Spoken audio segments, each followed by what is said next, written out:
et bienvenue dans notre émission Agoramag Expérience Client.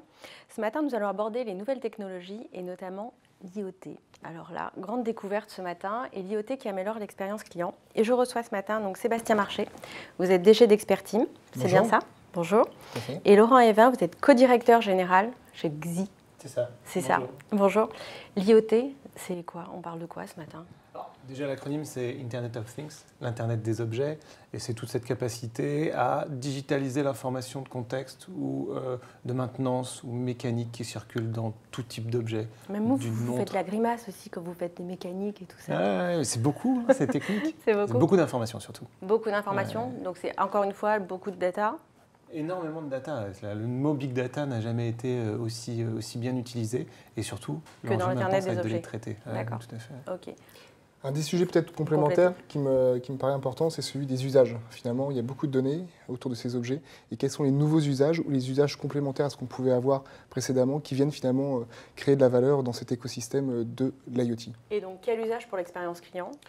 Ils peuvent être multiples, c'est finalement parler de télémaintenance, donc c'est finalement être en capacité de faire de la télémaintenance, de la maintenance à distance. Comme dans les ascenseurs ? Comme dans les ascenseurs par exemple, et de renforcer finalement et d'élargir le spectre d'usage autour de cette... Ça fait longtemps. Tout à fait, donc c'est pour ça qu'on parle d'élargir le spectre d'usage de ces nouveaux objets connectés qui peuvent exister. Bien évidemment, on parle de véhicules connectés, peut-être d'autres exemples. Ça m'intéresse. Est-ce qu'il y a des choses dans les véhicules, effectivement, parce que c'est quasiment une maison maintenant, les véhicules. Les véhicules, il y a des dizaines de milliers d'informations qui circulent au sein d'un véhicule, quel qu'il soit, hein, d'un scooter électrique à un camion, et même votre voiture. Il y a tout un lot d'informations qui va de la vitesse des roues, la vitesse de l'essuie-glace, au niveau de carburant. Beaucoup de calculateurs qui discutent entre eux. Quand on prend ces données, qu'est-ce qui fait qu'on va améliorer l'expérience du conducteur, par exemple? C'est la bonne question. Quelle valeur on en tire derrière? C'est ça. Un exemple très précis sur les véhicules électriques. L'électromobilité, c'est super. Tout le monde a envie d'avoir un véhicule électrique. Ça se dit comme ça, en fait. L'électromobilité. D'accord, pardon. Ok. C'est ça. Sauf que on est vite confronté au problème de est-ce que ma voiture en charge, est-ce qu'elle a chargé jusqu'au bout, et on a besoin de tout un lot d'informations qui vient du véhicule et d'un ajustement en fonction du contexte, du comportement, de la météo, la température a un gros impact. Et tout cet ajustement, contexte et comportement connecté va aider le conducteur. Et donc comment il aide justement? Qu'est-ce qui fait que ça va savoir aider le conducteur? quelle va être le vrai potentiel de sa batterie, parce qu'aujourd'hui il fait -5, qu'il conduit un peu vite. D'accord, donc c'est ajuster à chaque fois les données et les mettre à jour. Ajuster le comportement, savoir que sur une voiture thermique normale, sa batterie normale, elle est un petit peu faible et elle risque dans 2 semaines de tomber en panne. Savoir que dans 2000 km, il faut faire la maintenance. Est-ce que ça dit quand est-ce qu'il faut laver la voiture parce qu'il fait beau ou pas beau? Quand on ne voit plus à travers. Ah d'accord. Est-ce que vous avez un autre cas d'usage effectivement qui améliore l'expérience client? L'expérience client et finalement l'expérience aussi des salariés qui peuvent servir des clients. C'est par exemple tout ce qui va être borne interactive dans des cinémas par exemple. C'est comment on interagit et on apporte de l'intelligence supplémentaire à l'expérience quand on va aller réserver sa place de cinéma, quand on va aller se positionner et choisir sa place dans le cinéma. Donc ça c'est l'Internet des objets? C'est l'Internet des objets. Ça paraît tellement ancien déjà. Ça paraît effectivement ancien, mais finalement les services nouveaux qui viennent... donc c'est des couches de services au-dessus de ce qu'on a connu. Effectivement, il y a déjà peut-être 5-6 ans. Plusieurs années. Et ça continue et ça continuera à apporter d'autres services. Encore une fois, à la fois pour l'utilisation directement des usages du salarié et le client final, bien évidemment. D'accord. Et est-ce que effectivement vous êtes confronté à ces notions de, entre guillemets, de big data qui font qu'on n'a pas envie de vous la donner et comment vous allez la récupérer? Est-ce que vous avez besoin de mon accord, par exemple? Oui, bien sûr, il y a en fonction des conditions générales, des différents services qui peuvent exister, il y a bien évidemment des accords et des notions de gestion de la sécurité des données qui est très importante. Mais avant ça, finalement, vous parliez de cloud tout à l'heure, c'est ça, donc il y a vraiment, encore une fois, cette notion de protection des données qui est très forte, où vous avez beaucoup d'informations. Qui est très très forte, et il y a aussi où est-ce que la décision est prise, c'est-à-dire que ce qu'on appelle l'edge, c'est-à-dire l'intelligence qui est embarquée directement dans l'objet, dans une voiture connectée, on ne va pas attendre finalement que on envoie une information dans le cloud pour pouvoir dire oui, il y a besoin d'un freinage d'urgence par exemple.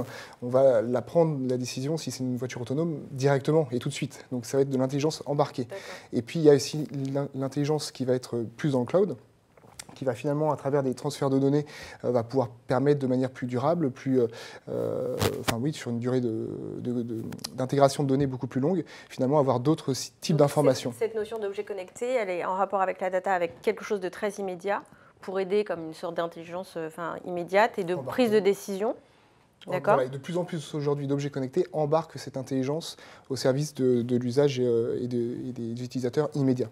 De prise de décision ou de data mining pour essayer de trouver des modèles d'apparition. Les deux en fait, prise de décision au moment T, aide à la décision ou par la suite, business intelligence, ou apparition d'un ensemble d'événements, d'un ensemble de règles. Je comprends pas.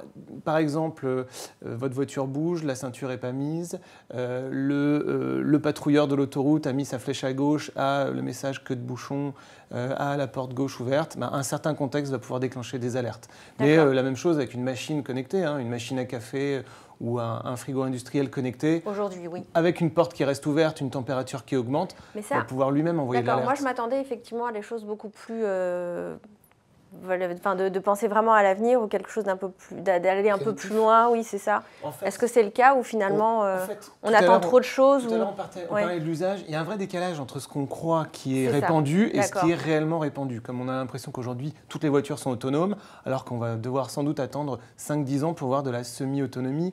Et en fait, le traitement des données n'est pas très simple. C'est de tels volumes, en millions de données, que ceux qui veulent en faire des usages...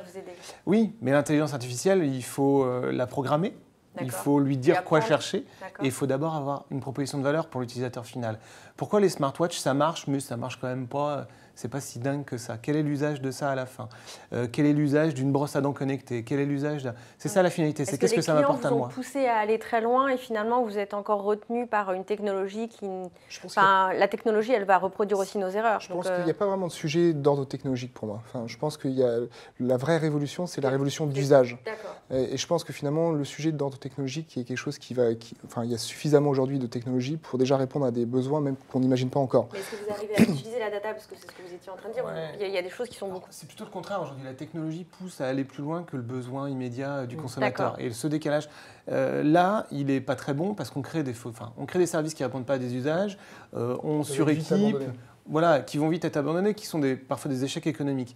La question, elle est de quoi on a besoin pour faire un service et comment les marques font ça, comment elles abordent ce sujet? Est-ce que vous avez Je pense qu'elles ont besoin d'être pas mal accompagnées déjà, parce que c'est des nouvelles histoires, c'est des industries qui se transforment vers de l'abonnement, de la consommation de données.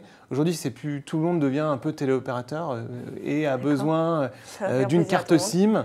Mais c'est vrai, il a besoin d'une carte SIM embarquée quelque part, de communiquer de la donnée et de vendre des abonnements. Donc finalement, c'est l'usage, c'est nous usagers, clients, qui demandons un certain usage, ou finalement, est-ce que c'est la marque qui doit se mettre en rapport avec ça? Je pense que c'est un petit peu les deux, et on voit beaucoup aujourd'hui dans le domaine industriel, par exemple, justement là pour le coup de ce qu'on appelle la maintenance prédictive, c'est-à-dire que finalement on va anticiper ce qui se passe sur une machine, on va voir qu'on va mettre un simple capteur, par exemple un accéléromètre sur cette machine, à travers un choc qui est fait, on sait que potentiellement dans quelques heures, dans quelques jours, il va avoir un problème. Donc finalement, c'est des choses qui sont relativement... Pour ne pas qu'on prenne l'ascenseur ou pas là, à ce moment-là. Bon, on est relativement basique finalement dans les capteurs qui sont utilisés, par exemple, et pour autant, ça permet de créer de nouveaux usages et prédictifs. Et ça répond finalement à de grands enjeux côté industriel, notamment, peut-être moins en B2C pour les consommateurs classiques, mais au moins pour l'aspect industriel. Aujourd'hui, on voit vraiment une évolution et une révolution de ces usages prédictifs, de maintenance prédictive qui sont réels et qui commencent à s'élargir drastiquement. Finalement, moi, quand on parlait d'Internet des objets, moi, je voyais tous ces petits objets connectés qu'on a de plus en plus. Est-ce que ça, c'est le côté drôle de l'IoT et en fait, on n'y est pas encore, ou c'est juste pour amuser? Non, c'est le côté grand public. En fait, on devient tous habitués à tout quantifier. Donc à pouvoir tout compter. Compter combien de fois il a fait moins de 19 degrés dans sa maison, compter combien de fois une porte a été ouverte. Compter, comme un match de foot, en fait. Et on compte tout. Et en fait, tout le monde s'habitue de plus en plus à avoir des statistiques sur soi-même. Et il y a 10 ans, on en parlait déjà, ça s'appelait Quantified Self. Et en fait, aujourd'hui, c'est une réalité. Donc on peut commencer à tout compter, tout historiser. Et les gens s'habituent à ça, finalement, à avoir un peu une vision chiffrée de leur vie. Est-ce que c'est nous qui avons voulu ça, ou est-ce que c'est la technologie qui l'a apporté, ou est-ce que c'est une rencontre? C'est un petit peu les deux, je pense. Je pense que c'est un peu les deux aujourd'hui, effectivement, dans cette logique de... on a la possibilité de compter le nombre de... Et qu'est-ce que fait, qu'est-ce qu'apporte cette technologie d'Internet des objets, ou qu'est-ce qui fait que ça... Des économies. Je pense que la majeure partie de ce que peuvent chercher, ou de l'économie ou de la sécurité, en fait, on le retrouve assez largement dans l'IoT, économie ou sécurité. Économie dans la maintenance, dans la prédiction, mais ça peut être à titre personnel. C'est ça. Côté entreprise, tout à fait. Mais même consommateur. Consommateur, ce qu'on le voit aujourd'hui, alors consommateur, je vais plutôt parler de santé. Avec les voilà, Linky, les compteurs Linky. Là, côté santé, on voit aussi, pareil, des usages où on est à la frontière des fois entre le quantified self, donc on compte le nombre de pas, son activité, ce genre de choses, et finalement, quels sont les impacts potentiels qu'il y a sur la santé. Ça, on est à la frontière entre la santé connectée et puis le loisir, on va dire. Et puis aujourd'hui, la santé connectée, qui est avec la pour des personnes âgées, exactement. Ou pour des enfants. Il y a des usages autour de la télémaintenance, de la télémédecine, pardon, du maintien à domicile des personnes âgées ou des choses comme ça, où là on est vraiment sur un nouveau modèle économique, des nouveaux usages, et qui vont permettre justement de pouvoir rassurer la famille, l'équipe médicale qui peut suivre un patient, ou ce genre de choses. D'accord. Donc vous disiez, il y avait donc deux sujets effectivement qu'adresse l'Internet des objets. Donc ça s'est quantifié. Et le deuxième sujet, donc c'était l'économie et la sécurité. L'économie et la sécurité, et de façon très large, sécuriser un actif, une machine, sécuriser un véhicule ou sécuriser des personnes. Et en fait, le tracking au sens large, GPS, accéléromètre, de savoir si quelque chose ou quelqu'un est tombé. Aujourd'hui, on peut très facilement savoir si quelqu'un est tombé avec sa moto, avec son scooter. Oui, il y a des casques aujourd'hui, c'est ça? Le casque peut intégrer ça en fait. L'histoire maintenant, c'est que tout peut être connecté parce qu'on peut aller cacher dans à peu près n'importe quoi un dispositif très miniaturisé avec soit un tracking de position, soit avec un tracking d'accélération qui va permettre de dire a priori cet objet ou cette personne est tombée. Cette notion d'immédiat ou de prédictif, d'accélération, c'est ça? Ouais. D'accord, ok. Mais en fait, l'accélération, c'est le nombre de G, comme l'accélération d'un avion, d'une voiture. Et pouvoir analyser ça finement, ça permet de donner des informations comme un trou dans la route ou une prédiction de chute. Donc ça, vous arrivez à dire effectivement qu'il va y avoir un trou dans la route? Il y a un trou qui est en train de se former, par exemple. D'accord. Ou qu'une voiture vient de passer un bug. Ou pas? Mais en fait, ça existe déjà très largement dans les voitures. Ceux qui récupèrent la cartographie, ceux qui diffusent la cartographie dans les voitures, récupèrent de l'information, parfois sans trop, je pense, avoir l'intégralité de tous les accords, mais ne serait-ce que pour de la maintenance, pour cartographier des problèmes sur la voie publique. Et donc, un des sujets, c'est finalement, aujourd'hui, il n'y a pas de... Bien sûr, l'utilisation de ces données.